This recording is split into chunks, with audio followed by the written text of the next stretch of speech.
circumstances are what circumstances are, but that doesn't mean it's the truth. So many of us spend our lives running away from problems instead of running towards solutions. So as a fractional or as a consultant, any kind of business service provider, if we get stuck in one particular mode, we're going to lose out. I believe the next 12 months are going to be some of the best months for fractionals.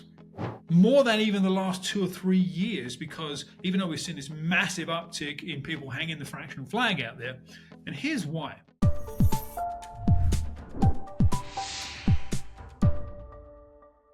The sky is falling. The sky is falling. The sky is falling. Okay, no, this is not an episode of Chicken Little. Okay, but honestly, that is how a lot of us feel in business right now. Like the sky is falling. And like everything is going, no matter what side you are on politically, people are feeling like, oh my gosh, a recession is coming. And how do I recession-proof my business? Dean, should we be recession-proofing our businesses? You mean knee-jerk react to the headlines? Well, I would suggest probably not, right? We see a lot of posts and a lot of experts out there saying exactly that. The sky's falling. We don't know what's going to happen. Do all these dramatic things to protect your business and to bring in that next client. And unfortunately, all of that is an emotional response to what's going on in the world. And very rarely when we react quickly emotionally to something, is that the best and most thought through strategy? Typically not. So my admonition to our audience and to us as business owners is you don't have to recession-proof your business. What we should be doing every single day is what? Building a resilient business that can adapt to the business cycles, to the economic cycles, and to the needs and demands of the marketplace. And so as a fractional or as a consultant, any kind of business service provider, if we get stuck in one particular mode, we're going to lose out. But if we knee-jerk react and run the opposite direction, we're going to run straight into a wall. So our episode today is talking about how to build a resilient business. And what does that mean versus trying to recession-proof your business? Yeah. And and history has borne this out. I know you and I talked a little bit, and you'll probably talk some about 2008 and some of the companies then, but it goes even further back than that. Let's go all the way back to the Great Depression, right? In the Great Depression in this country, there were a lot of people who were out of work. There were a lot of businesses that went out of business, right? And that's what we remember. But when I researched and studied the Great Depression, there was something that stood out to me. Was the number of people who had multiple jobs and the number of businesses that took off. Yeah. And so it said that while everyone is looking over here and fixated over here on the problem, and they're all getting the same result over here, there was a group of people who are looking the other way, and they're getting vastly different results. Yeah. Right? So how do we do that, Dean?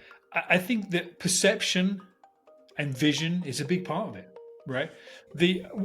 I'll use an example from 2008, right? Two brands, anybody that's our age or thereabouts will know these brands really well. Maybe some of the younger listeners may not, but Best Buy and Circuit City, right? Big box electronics retailers. If you needed electronic thing, you would go to one of those two stores. That's where we went. Yeah. So let's think about what they did in 2008 to try and get through the recession. And I'll say that carefully, get through versus grow or enhance or be better for. So Circuit City probably had a bigger brand reputation at the time than Best Buy. It would have been my go-to before I went to Best Buy for whatever reason. But what Circuit City did during that recessionary time was they pulled back. They tried to recession-proof their business. They laid off. They cut costs.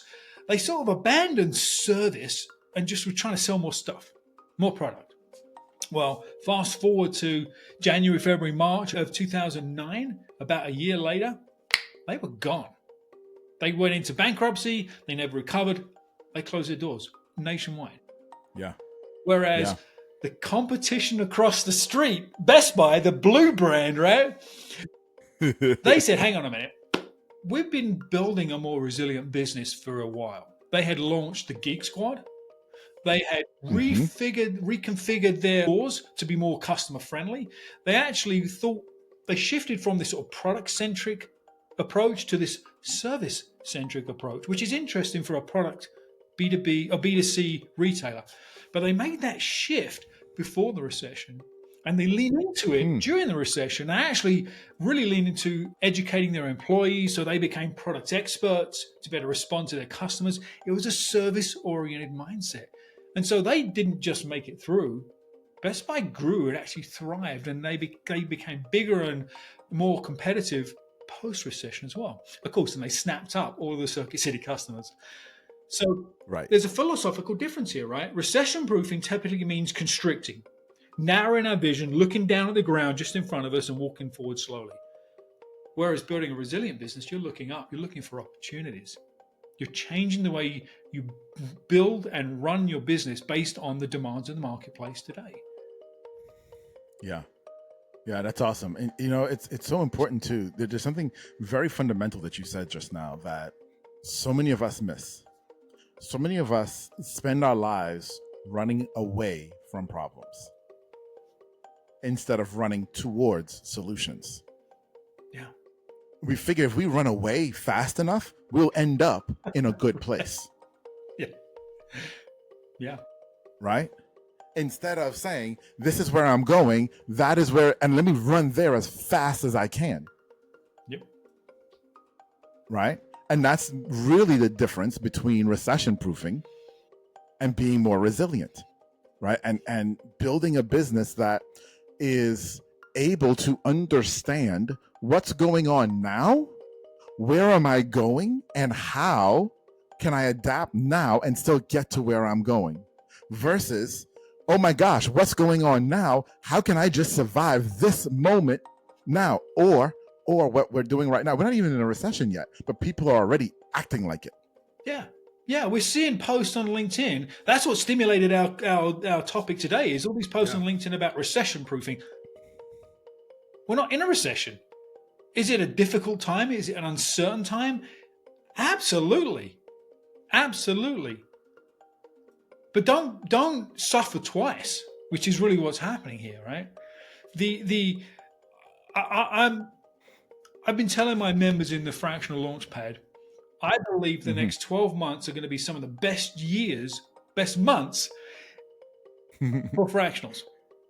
More than even the last 2 or 3 years, because even though we've seen this massive uptick in people hanging the fractional flag out there, and here's why. And this is a difference between looking down and trying to survive and looking up and looking for opportunities mindset. Is SMB, small and medium-sized businesses, they are probably going to pull back from hiring executives, full-time, high-paying, fully loaded executives, because they're uncertain about what's going to happen. Tariffs and economy. Right. However, because they're recession-proofing. Because they're recession-proofing. Exactly. And in this case, we can use this to our advantage. But they still have this talent and experience gap in their leadership team. They still need that COO. They still need that CMO. They still need a head of product development. 100%. So looking at opportunity, we roll up as a fractional and say, we can give you that executive at a fraction of the cost of the full-time, with no overhead, no benefits, no taxes, and very little risk. And you're going to get probably more impact from that individual, because every minute they spend with you, they're working on strategic stuff and not water cooler, all the other stuff you do as an executive. Yes, right. It's going to create more demand for the right people in the right marketplaces looking for the right opportunities. So I believe that that's going to happen in the next 12 months. So we have to be in a position to take advantage of that. Yeah, and I think it's really, really important to see and really important to notice there, right? Is every obstacle is an opportunity. There's opportunity in every situation, right? And if you're sitting here listening to us and you're feeling the squeeze because clients are saying, well, I don't know, and well, I don't know, well, I don't know, guess what? They may be saying that, but there's somebody else who isn't. Right? And there's somebody else who needs. And I was reminded of this. Actually, I was just talking with a friend yesterday, and he's in Singapore. And despite everything that's going on in the market, he is serving and having a fabulous time serving Fortune 500 companies. And it's like, the contracts are 50 to 100 grand. They come in, they're easy. We're having a great time. And I'm like, dude, that's awesome. And so if you're sitting there fighting with this class of business that doesn't want to hire right now because they're sticking their head in the sand because of the recession that might be coming. We've been saying a recession was coming for years. This isn't new. No, right. It's not new. It's been at least 2 years we've been talking about the recession that's coming. Yeah. And when we get into that mode of anticipating the worst, human nature is that we slow down. We stop. And the worst thing happens. I really believe, and in my career, I've proven it to myself over and over again, you get what you focus on. And if you read those horrible 100%. Headlines, guess what? How you see the world. You see it through that lens. Yeah. But if you look at it as an opportunity, and you really do believe there is opportunity out there, and my scenario I just laid out there is absolutely true. We're seeing that more and more and more. Members in my community are full. They cannot take on more fractional clients. They're looking for people to refer those next opportunities to. But then I run across people on LinkedIn that are struggling, and I feel for them, but it's what they're focusing on. It's the perception, and it's also how they communicate. Even if they see the opportunity, they're communicating it from that negative perspective, and it comes from desperation. Yeah. And then they discount and they take on crappy clients and they churn, and it's just this whole sort of self-fulfilling prophecy, and it doesn't have to be that way. Yeah. You reminded me of actually a LinkedIn newsletter I did a couple months ago, and we were talking about the ability in business to see, let me see if I remember this correctly, y'all, to see the truth despite circumstance. Circumstances are what circumstances are, but that doesn't mean it's the truth. Yep. Okay. And very often we conflate the two and we think circumstances are the truth. And when you think that your circumstance is your truth, then you get stuck right there and you can never see. They're all the old adages of, when one door closes, another one opens. Right. But it's true. It is. If you allow it to be that way, yeah. If you see it that way. Right. There's the don't be that fly buzzing against the window trying to get out when there's an open door on the other side of the room. Exactly. Yeah. Right. But that's where we are. And that's where, my circumstance looks like I've got a glass in front of me and I can't get out. But the truth is there's an open door behind me that I can fly out of. Yeah. Absolutely. I'll give our audience one really easy tactic they can use today. First of all, stop reading the headlines, right? I think that's good, right? Give yourself a break. But seriously, find companies that are hiring for the position that you want to do fractional work in, CIO, CTO, head of, whatever. Reach out to the executives, not the hiring team, but the executives on LinkedIn, and suggest a fractional as an option. You may have to do 20, 50, 100 of them, but there are some that are going to say, hang on a minute, I'm going to get this level of talent, maybe an upgrade in talent than I was expecting to hire for a fraction of the cost. I am uncertain about the economy. We're kind of unsure about this hire. Maybe it's worth a conversation. Put it out there, guys. Why not? You've got nothing to lose. Yeah, absolutely. And that's a great suggestion, man. That's powerful. And let me one up your suggestion if I could. Okay. We'll put a link in the description for this, but there's an app called Dripify. The link will be in the description. Go get that app, because what you can then do is once you have that list of companies and executives, you can then go and you can say, okay, right?